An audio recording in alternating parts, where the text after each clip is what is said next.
Думаю, сейчас я могу об этом рассказать. Прошло много лет с моего первого опыта общения с потусторонним, и я свыкся с мыслью, что никто и никогда, как бы сильно он ни старался, не будет по-настоящему одинок. В любой момент рядом с тобой может быть кто-то, кто услышит тебя, когда, казалось бы, ты разговариваешь только с самим собой. Неважно, плачешь ли ты в темноте, причитая о своей горькой судьбе, или смеешься собственной же шутке. Никто и никогда не одинок. Поэтому прошу вас, думайте, прежде чем что-либо сказать просто так, в полной уверенности, что вас никто не слышит. И уж точно не стоит просить о помощи, когда тебя окружает лишь только тьма. Все началось, когда мне было 15 лет. Отец пил. Он был неплохим человеком, но когда доходило до больших количеств алкоголя, а тем более бесплатного, он не мог остановиться. Частенько устраивал разгон мне и матери. Я злился. Пару раз даже дрался с ним. Я малолетка в 55 килограммов весу, и он ростом по 2 метра, весом в 2,5 раза больше моего. В один из таких вот паршивых дней отец вернулся поздно и в подпитии. Начал орать, грозиться, что сначала мать убьет, а потом меня. С кулаками лез, и я стал отпор давать, получил оплеуху, а отец, кажется, успокоился. Испугался, что ли? Стоя с распухшим синим ухом в своей темной комнате, я дрожащей рукой кое-как вынул учебники из серванта, положил их в портфель, бормоча себе под нос, как бы я расправился с собственным отцом, если бы был чуточку сильнее, если бы у меня была хоть какая-то мощь. Голова загудела, мысли путались. Я отчетливо помню, что тьма, заполнявшая углы комнаты, будто бы угрюмо кивнула. Не было никакого чувства всепоглощающего ужаса, но пришло гораздо позже. Я медленно отступил на шаг от серванта, как вдруг его стеклянная дверца рассыпалась на тысячи осколков размером с гречневое зернышко. Что-то как будто рвалось из моей спины наружу. И тут я понял, что стою спиной к старому дореволюционному зеркалу, висящему на противоположной стене. Кожа будто натягивалась до предела чуть выше поясницы. Я понимал, что что-то теряю навсегда и никогда не смогу вернуть. Но мне почему-то было все равно. Комната закружилась, а я обернулся. Из зеркала на меня смотрело бледное, лишенное глаз лицо. У него был рот, из-под тончайших губ выпирали тонкие, похожие на угли зубы. Оно знало, что я здесь, и оно было будто чем-то опечалено. С той стороны зеркала показалась длинная ладонь такого же бледного цвета, как и лицо, и прикоснулась к зеркалу с той стороны. Так обычно прощаются люди на вокзалах. Один кладет ладонь с одной стороны стекла купе, другой с другой, с перрона. Наваждение медленно исчезло. Я упал на ковер. Меньше чем через полгода отец умер. Он мучился, выгнивал изнутри. Из здорового, крепкого мужчины он превратился в бледный, дурно пахнущий комок кожи и костей. Мне было искренне жаль его, я хотел помочь, но не знал, как. Мать ночами просиживала в больнице, а я был предоставлен сам себе. Стирал отцовские вещи, перемазанные, не сворачивающейся кровью, похожие на желе. Смотрел телевизор, выключал свет и молил кого-нибудь, кого угодно, чтобы спасли отца. В начале марта в один из таких моментов в соседней комнате завыл мой пес.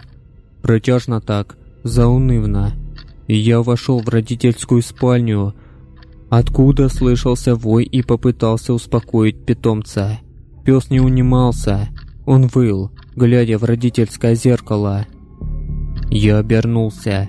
Мой бледный безголовый гость стоял в тени в отражении. Он печально покачал похожей на яйцо головой, и его плечи опустились. Затем он медленно, очень медленно кивнул и исчез.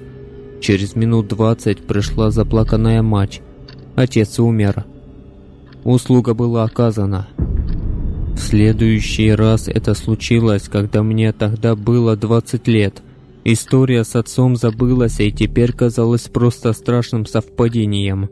Я был гуманитарием, что называется, до мозга костей. Еще в школе не успевал по точным наукам, просто катастрофически. Но в то странное для меня время я заканчивал институт, писал дипломную работу по истории английского языка, где-то подрабатывал, хотел после защиты диплома организовать семью, не сложилось. Все началось с того, что однажды я заподозрил, что моя девушка мне изменяет. И все бы ничего, но так оно и было.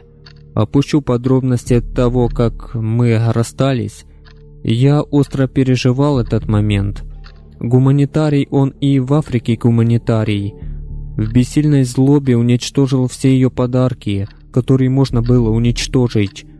Сжег совместные фото, а сочинение когда-то в мальчишеском порыве стихотворения забросил в дальний угол. Пропал сон, аппетит, в общем, как это обычно бывает. Я жаловался друзьям, заводил случайные знакомства с девушками, начал прикладываться к бутылке. Ничего не помогало. Ложась в постель, я не мог уснуть, смотрел в потолок, бывало, даже плакал от досады, разговаривал сам с собой. Доведенный до отчаяния, я в истерике шептал: «Помоги мне, помоги мне!» И он вернулся, чтобы помочь. Я снова стоял спиной к зеркалу и почувствовал то же ощущение натянутой чуть повыше поясницы кожи. Обернувшись, я снова увидел безголового. Он протягивал мне руки, будто пытаясь выдернуть меня из этого мира в свой, где все в разы спокойнее. Я невольно положил руку на зеркало и почувствовал, как будто меня тащат куда-то, а я тащу кого-то на свою сторону. Я потерял сознание. Он сожрал мои чувства. Жизнь изменилась. С того дня он иногда говорит со мной. На моей спине появились шрамы, как будто ее каждую ночь прокалывают десятки иголок. Я стал чаще говорить в темноте, стал флегматичнее. Краем глаза я часто замечаю, что мое отражение будто смотрит на меня. Когда я отвожу глаза и улыбается, как-то неуловимо отвратительно, словно сбежавший из тюрьмы заключенный, который наслаждается свободой, но осознает, что его скоро поймают и непременно казнят. Почему я все это пишу? Сегодня я заметил, что когда в моих зрачках отражается зеркало, именно в этом отражении я вижу все то же безголовое лицо. Маленькое, белесое пятнышко в отражении отражения. Я почему-то знаю, что он хочет покоя, но понимаю, что не может успокоиться, пока я жив. У нас с ним договор, который я скрепил тогда, перед смертью отца. Я обязан чтить его условия, которых не знаю. Мне не страшно, в том смысле, что за себя я спокоен. Он не тронет меня, но те, кто рано или поздно придут за ним, другой вопрос. Их я боюсь, и он боится.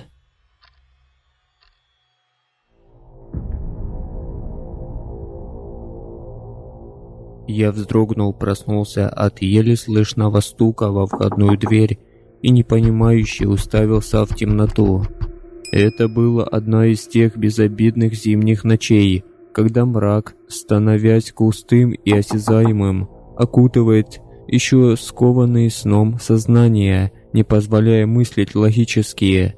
Никто в здравом уме не встанет из-под теплого одеяла в объятия остывшей за ночь квартиры, чтобы узнать, кого же принесло на порог в 3 часу ночи, но я почему-то встал. Медленно мои пальцы двигались вдоль стены в поисках выключателя, так и не обнаружив его, хотя, казалось бы, в этом маленьком помещении все давно было заучено-изучено. Поэтому ко входной двери я подошел в темноте и поначалу прислушался. Около минуты царила полная тишина, из подъезда не раздавалось ни единого звука. Я уже было подумал, что звук мне просто приснился, как вдруг прогремели 2 сильных, настойчивых удара, заставив вздрогнуть от неожиданности. Это уже была формальная наглость, испуг сменился злобой, и я, резко провернув ключ, рывком распахнул дверь. На лестничной площадке было пусто. Ни сверху, ни снизу не доносилось эхо удаляющих шагов того шутника. «Что, решил развлечься таким странным способом?» – подумал я. Тогда я не придал этому особого значения, так как жил на 2 этаже, и некто вполне мог успеть выскочить из подъезда, пока я открывал замок, хотя для этого ему нужно было быть очень прытким. Поежившись от устремившегося в квартире холода, я поскорее запер квартиру и, наконец, включил свет в прихожей. Упрощенная планировка моего однокомнатного жилища, как ничто другое, способствовала появлению сильных сквозняков. Потому кухня, отдельная от комнаты лишь тонкой стенкой, обычно плотно закрывалась дверью с крепкой советской щеколдой. Очевидно, вчера я забыл это сделать, так как дверь была слегка приоткрыта. Адреналин уже схлынул, мозг медленно засыпал, потому руки автоматически закрыли засов, а послушные ноги донесли мое сонное тело обратно в кровать. Ночь, рассекаемая снегопадом, продолжала вытягивать свет из своего сучьего, и я моментально провалился в сон без сновидений. Прошел час или, может быть, всего 5 минут с того момента, как я лег, и что-то снова потревожило мой слух. Вокруг была непроглядная темнота. Я сел и прислушался. Секунда, другая. И вдруг появляется знакомый стук. Но уже не во входную дверь, а в стенку из кухни в комнату. Он был почти осязаем в ночной тишине. Ледяная волна пронеслась по моему телу с головы до ног. Постукивание усиливалось, учащалось и медленно, но равномерно продвигалось вдоль стены в сторону прихожей. Я отчетливо понимал, что закрывал входную дверь и что сплю очень чутко, а потому никто не мог войти в квартиру, не разбудив меня при этом.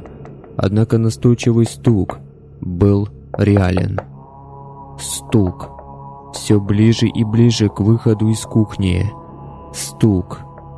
Вторило в такт мое, готовое вырваться из груди сердце. Разум пытался подобрать комбинацию логических действий для такой ситуации, но логичность происходящего выворачивала поток мыслей наизнанку. Я вспомнил все, что слышал о привидениях, домовых и прочих ночных посетителях, и не нашел ничего лучше, чем старый способ, о котором мне рассказывала еще прабабка, впускай на ночлег свой деревенский дом. Она каждый раз повторяла: «Внук, если услышишь среди ночи возню в санях или громкий звон посуды, то смело кричи на шум распоследними словами, которыми вы с ребятами перекрываетесь, пока бегаете в поле. Да погромче, за это уши тебе драть не стану». Распоследними словами мне в голову не шли, потому я просто вздохнул поглубже и, пугаясь собственного осипшего голоса, заорал: «Пошел к черту!» Стук на мгновение затих, затем из-за стены раздался визжащий, скрывающий вальцвет, мешок и постукивание. Уже куда более сильное и быстрое устремилось к двери в прихожую. В ужасе вскочил с кровати и на ватных ногах в 2 прыжка выбежал из комнаты. Щеколда была все так же надежно закрыта. Пока я судорожно запрыгивал в одежду, не забоясь об аккуратности, постукивание добралось до двери. Мы оба затихли. Я отчетливо различал глубокое дыхание, доносившееся с той стороны. Немая сцена продолжалась пару минут, а затем дверь сотрясясь сильнейший удар. С потолка полетели куски старой штукатурки. Петли натужно затрещали, но толстая щеколда выдержала. Последовал еще один удар, затем еще, но уже в окно. Загудели стекла.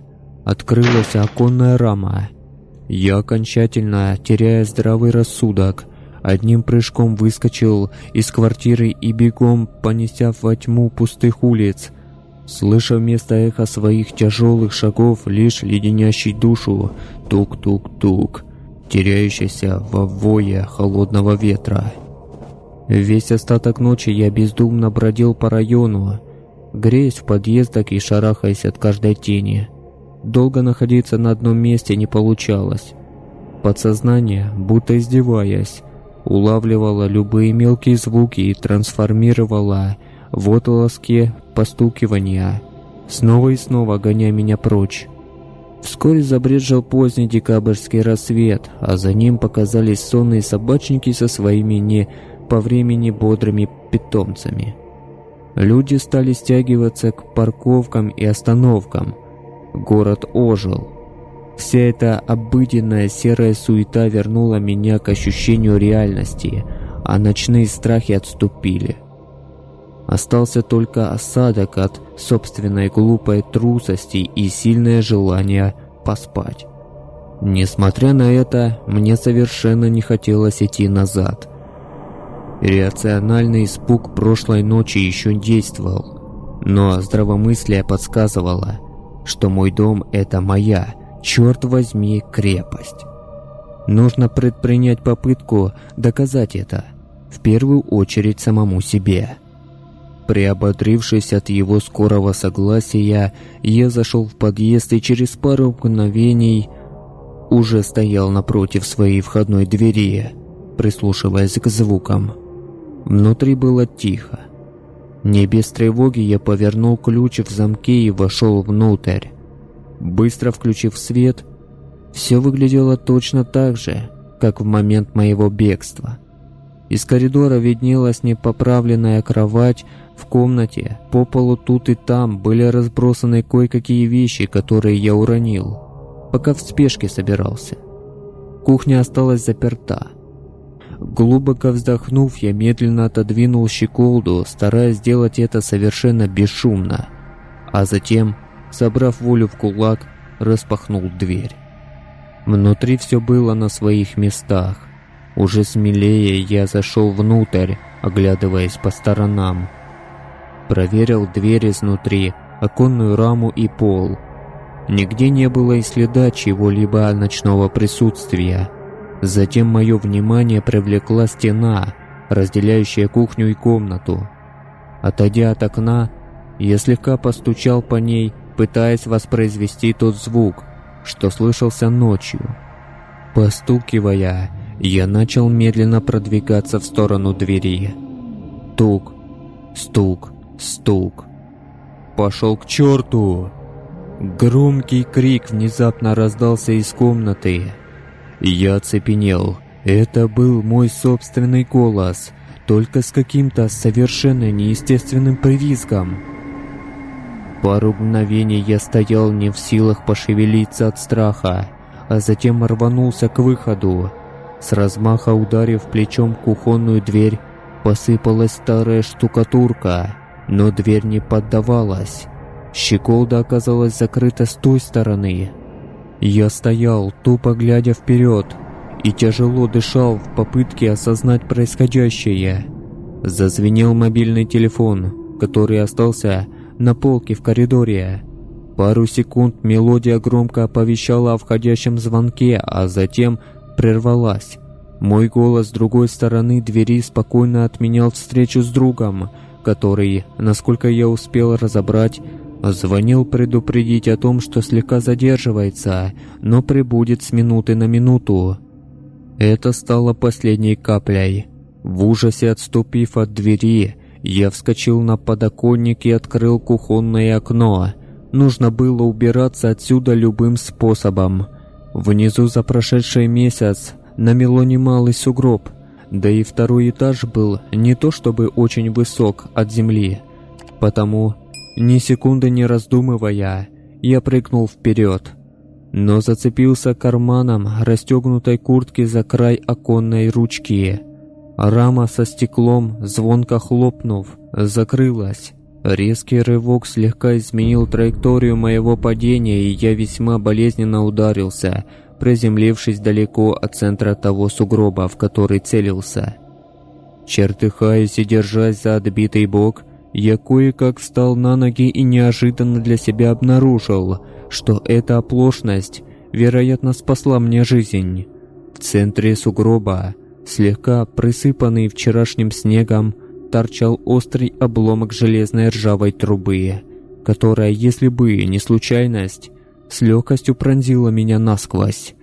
Быть может, это было просто совпадением, но в тот момент мой объятый паникой рассудок незамедлительно связал события, происходящие в квартире, и этот кусок трубы в единую, фатальную цепочку. Чей-то злоказненный замысел пытался провести меня по тонкому мостику между тысячами вероятностей прямиком к смерти. Так я думал в тот момент. Именно этот факт осознания чужеродного вмешательства придал мне сил, породив нечто вроде благородной злости. И я не бежал прочь в панике, а думал. Вернувшись в свой подъезд и сев около собственной двери, я размышлял. Долго, очень долго, раскладывая все, что случилось. День сменился вечером. Из квартиры не доносилось ни звука. Холод и дрема все сильнее наваливалось на меня, а в голову, как назло, не шла ни одна дельная мысль. Прошел час с тех пор, как я в последний раз вставал на ноги, прохаживаясь по лестничной площадке. Сон валил с ног, и только пробирающий до костей мороз, сочившийся сквозь неплотные окна подъезда, хоть как-то бодрил. Наконец я понял, что сил больше не осталось. Я сломлен, голоден, страшно замерз и вот-вот усну прямо на полу. Все это напрочь вытеснило страх, отодвинув его на задний план. Ключи от квартиры остались внутри. Потому я не придумал ничего более идиотского, чем просто постучать в свою собственную квартиру, в неизнеможении навалившись на стену рядом. Прошло не более 5 минут, как вдруг дверь плавно приоткрылась. Смутно отдавая отчет в своих действиях, я схватил ручку, резко дернув ее на себя, заскочил в квартиру и захлопнул дверь, закрыв замок изнутри. Ноги подкосились от ужаса. Я сидел в кромешной темноте коридора, тяжело дыша и ожидая своей участи. Неожиданно со стороны лестничной клетки раздались 2 сильных удара и разочарованный, визгливый вздох. Затем повисла звенящая тишина. Я, слабо веря во все происходящее, постепенно осознал, что все закончилось, что мне совершенно случайно удалось победить в этой странной, инфернальной игре, а затем услышал слабый стук в дверь к соседям напротив.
Ребята, не забывайте подписаться на телеграм-канал, там частенько выходят новости по историям, а также многое другое, а именно, что я делаю в свободное время и так далее.